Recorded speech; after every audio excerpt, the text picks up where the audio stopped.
Well, police in northern Nigeria say that a fuel truck explosion has killed at least 94 people and left 50 injured. Officials say the blast occurred in Jigawa State late on Tuesday evening after the truck veered to avoid another vehicle. Now, dozens of people were collecting spilled fuel from around the crashed tanker when it ignited. The injured have been rushed to local hospitals for emergency treatment. All right, my colleague Alicia is standing by in Lagos. What more do we know about what appears to be a terrible tragedy?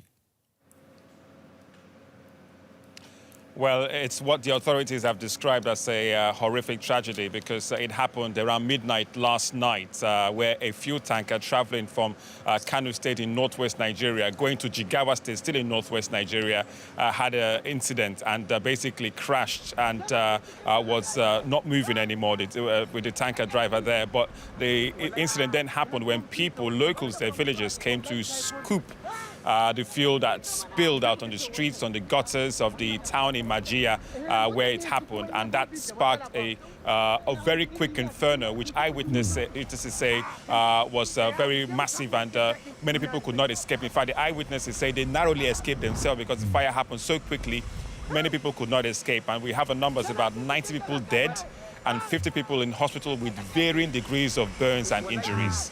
Yeah, I mean, it's hard to watch the video, but this is not the first incident of its kind in Nigeria, is it?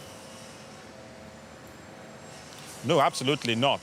This time it's happened in Jigawa State, northwest Nigeria. We've seen across several decades, even recently, incidents like this in the south, in the east, in the west, where fuel tankers traveling due to bad roads, bad conditions on the roads, because this is the only way they have to travel. So many fuel tankers travel across the country daily. It's a normal thing for fuel tankers to travel, even in places like Lagos in the city. You then have fuel spillages that happen. Then locals rush there to scoop the fuel. And authorities have always said that they are worried and they keep warning people not to go to incidents where you have a crashed tanker because anything can happen. Any slight spark could trigger an inferno and the lives will be lost because when the fire starts, it consumes everything in its path. And that's what we have again last night in Jigawa State. Unfortunately. DW's Elisa Chuguma in Lagos. Elisa, thank you.